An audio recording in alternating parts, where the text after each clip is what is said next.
Assalamualaikum warahmatullahi wabarakatuh. Pada video kali ini, Andus Indonesia akan membahas mengenai penghitungan kalori. Ini perlu dibahas atau menarik untuk dibahas karena penghitungan kalori ini cukup penting kita terapkan karena mengingat banyaknya masalah pada gizi ya di Indonesia, dan gizi ini bukan hanya gizi kurang. Kalau sekarang itu udah beralih ke gizi berlebih, maka penghitungan kalori ini cukup penting kita pelajari. Sebelumnya bagi teman-teman yang belum subscribe, jangan lupa untuk subscribe karena biar teman-teman dapat informasi lebih untuk pelajaran berikutnya. Kita lanjut saja untuk menghitung kalori ini. Ini ada beberapa rumus ya yang bisa kita pakai, yaitu Harris-Benedict, dan juga bisa menggunakan rumus dari WHO. Namun pada kali ini kita akan menggunakan rumus yang lebih gampang, yang paling gampang dari beberapa rumus yang ada untuk penghitungan kalori. Nah, kebutuhan kalori ini tiap harinya berbeda, sehingga kita bisa menghitung kebutuhan kalori per harinya gitu. Misalkan kalori hari ini dan hari besok itu bisa berbeda karena mengingat aktivitas seharian itu apa yang dilakukan gitu. Kalau misalkan hari ini misalkan ada jogging, besok itu cuma di rumah saja tidak melakukan aktivitas sehari-hari, itu berbeda gitu untuk kebutuhan kalori totalnya. Sehingga kita bisa melakukan penghitungan pada video kali ini, kita bisa mempelajari lebih lanjut gitu. Nah, untuk yang harus kita ketahui untuk menghitung keseluruhannya itu ada 3 langkah. Yang pertama kita akan menghitung BBI, kemudian yang kedua kita akan menghitung KKT, kemudian yang ketiga kita akan yang kedua itu KKB dulu, kemudian yang ketiga yaitu menghitung KKT. Oke. BBI itu adalah ini rumusnya. Nah, ini kan agak rumit nih. Kalau kita turunkan, rumus dari BBI itu adalah 90% dikali TB kurang 100. Ini rumusnya ya. Ini rumusnya nih. Untuk BBI. Jadi BBI itu 90% dikali tinggi badan dikurang 100. Oke ya. Nah, untuk KKB ini itu ada 2 rumus yang berbeda antara laki-laki dan perempuan. Oke ya. Untuk perempuan ini sama kayak yang di sini ya, yaitu 25 dikali BBI. Sedangkan untuk laki-laki itu 30 dikali BBI. Oke ya?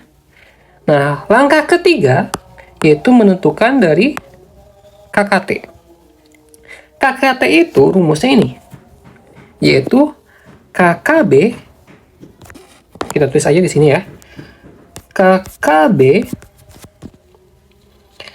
plus KKB dikali aktivitas fisik, dikurang KKB dikali faktor koreksi.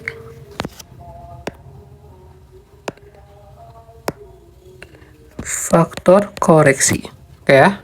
Nah, ini rumusnya nih.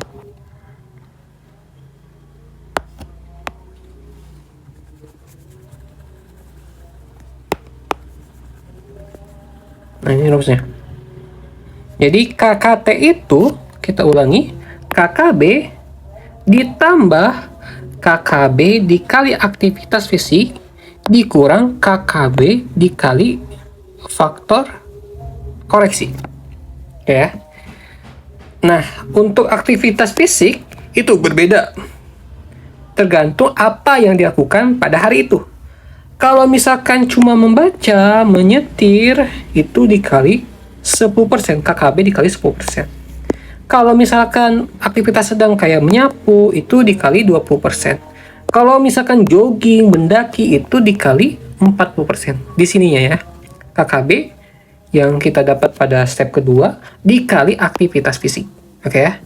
Jadi KKT itu KKB tambah KKB dikali aktivitas fisik. Oke. Dikurang KKB dikali faktor resiko. Nah, faktor resiko ini faktor koreksi. Faktor koreksi ini nih. Jadi kalau umurnya di atas 40 tahun maka dikalikan 5%. Kalau misalkan di bawah 40 tahun gimana? Ya udah, berarti 0 per 0. Berarti dikurang 0. Di sini ya. Di sini dikurang 0. Jadi nggak ditambah dari faktor faktor koreksi gitu. Kalau di bawah 40 tahun. Kalau di atas 40 tahun maka kita menggunakan yang ini. Misalkan di 77 misalkan umurnya, maka dikurang KKB dikali 20%. Itu ya. Nah, biar mudahnya kita langsung aplikasikan saja ke contoh kasusnya. Nah, misalkan perempuan umurnya 57 tahun, kesehariannya sebagai IRT. Berarti IRT apa aja tuh aktivitasnya? Memasak, kemudian menyapu, kayak gitu ya. Nah, tinggi badannya misalkan 160, berat badannya 152 kg. Langkah pertama apa tadi? Tentukan BBI-nya. BBI-nya itu 90% dikali tinggi badan dikurang 100. Tinggi badannya kan 160 dikurang 100 berapa? 60 kan? Nah, berarti 90% dikali 60 adalah 54. Ini untuk BBI. Langkah 1 udah kita dapat. Kemudian langkah kedua adalah tentukan KKB. KKB itu karena ini perempuan 25 dikali BBI.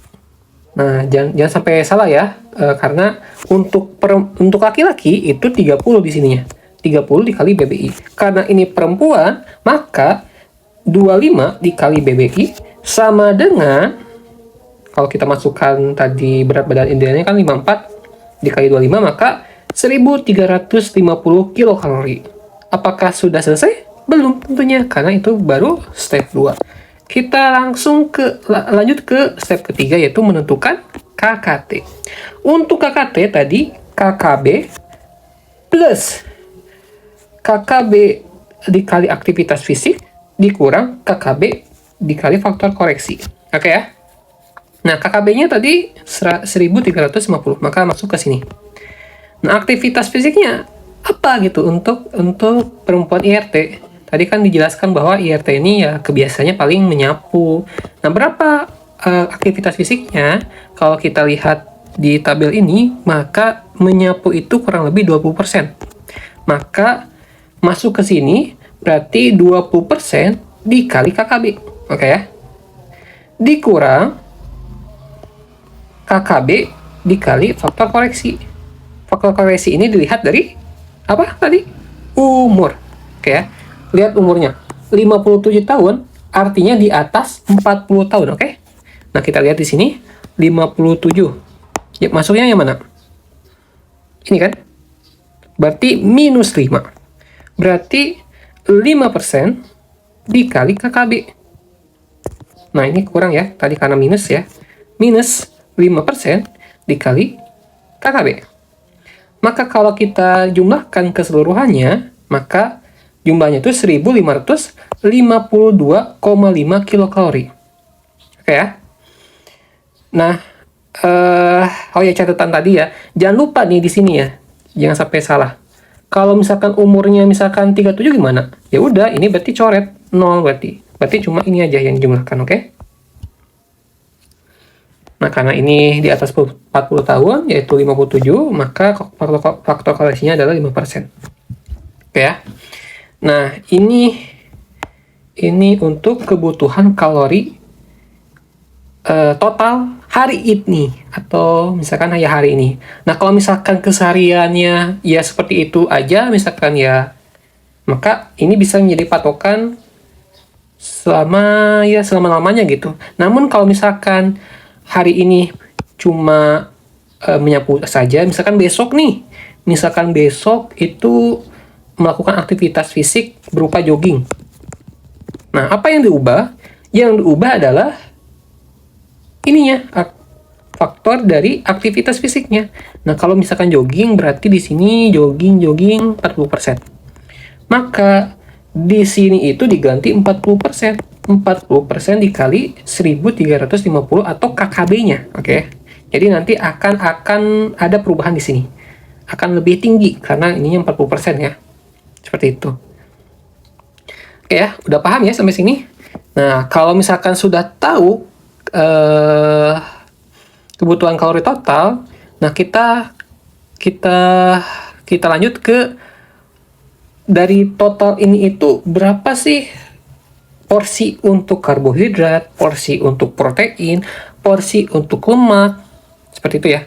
Nah, kalau kita lihat porsi karbohidrat itu 60% dari keseluruhan dari kebutuhan kalori total. Jadi 60% dari total kalori total itu 60%-nya itu harus karbohidrat. Bagusnya sih, ini bagusnya 60% itu adalah karbohidrat. 25% itu harus, bagusnya itu adalah protein. Kemudian 15% bagusnya adalah lemak ya. Nah, karbohidrat itu yang tadi 60%. 60% dari jumlah kebutuhan kalori total. Maka 60% dari kebutuhan kalori total pada kasus ini adalah 931,5 kilokalori. Nah, kalau kita mau tahu berapa gramkah pada 931,5 kalori itu, maka bisa kita bagi kilokalori dibagi 4. Maka ini adalah jumlah gramnya gitu. Jumlah berapa gram yang harus yang bisa kita peroleh dari karbohidrat. Oke ya, ini untuk karbohidrat. Nah, untuk protein itu 25% dari jumlah kalori total. Nah, kalau misalkan kita, ini kan baru dapat kilokalorinya. Kalau kita mau tahu berapa gramnya, berapa gram ayamnya, kemudian berapa gram telurnya, maka kita dibagi 4, 97,03 gram. Oke ya. Nah, untuk lemak itu 15% dari jumlah kalori total. Kalau misalkan kita mau tahu berapa gramnya, maka dibagi 9. Ini baru kilokalori. Nah, ini udah gram. Oke ya. Nah, berapa gram sih? Nah, ini kan udah tahu nih berapa gram, kemudian berapa proteinnya, berapa gram, lemaknya berapa gram. Nah, kita tebak-tebakan saja nih. Kira-kira ini tuh butuh berapa nasi, centong nasi. Nah, kalau kita lihat dari tabel, bukan tabel sih, coba cari saja di internet, berapa nasi itu berapa kalori. Nah, kalau yang saya dapat, nasi ya, untuk nasi sendiri itu 80 gram itu kurang lebih ini sama dengan 1 centong nasi. Nah, berarti kalau kita ke sini dibagi 80, maka hasilnya adalah 2-3 centong nasi. Ini per hari ya. Untuk hari itu, untuk hari ini misalkan. Nah, untuk protein, ini bisa dilihat saja lah di internet banyak.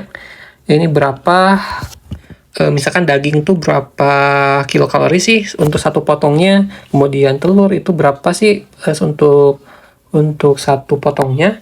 Namun yang saya dapat itu untuk daging, satu potong daging ya.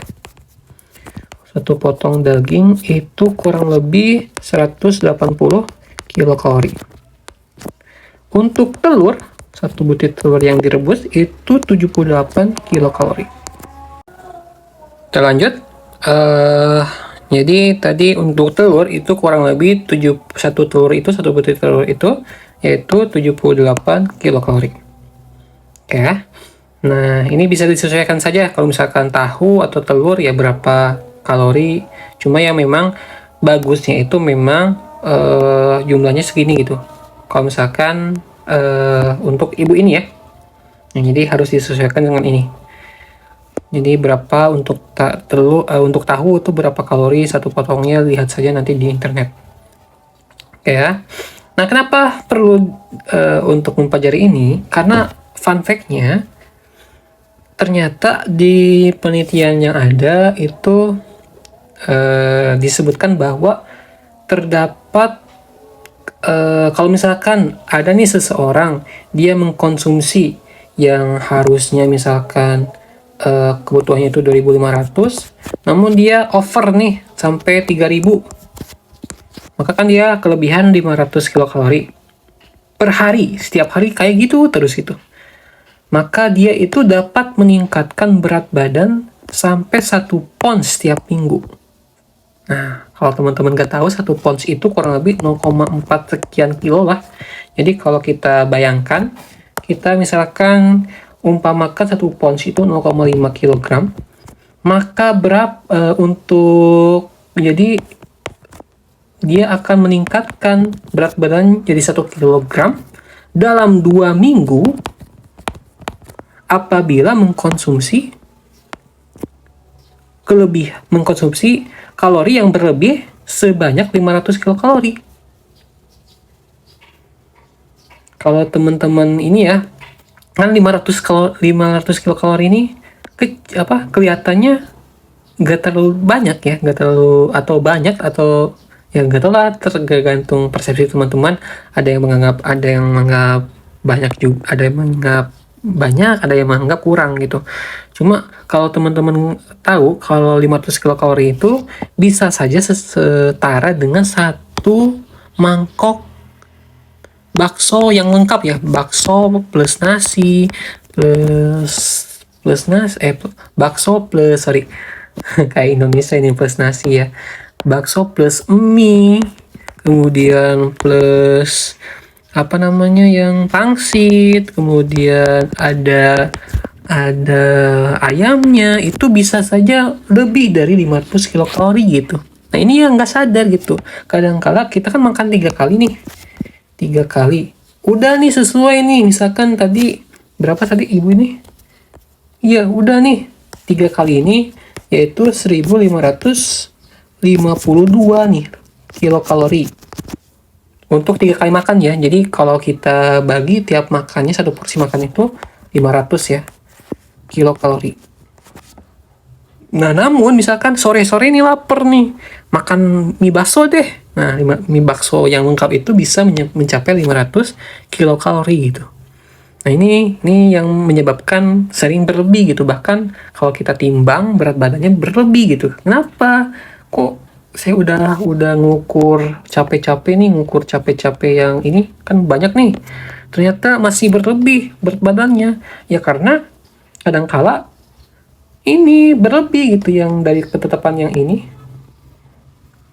karena lapar misalkan ya udah ngemil misalkan batagor misalkan, ya udah bisa mencapai 500 kilokalori gitu. Itu ya.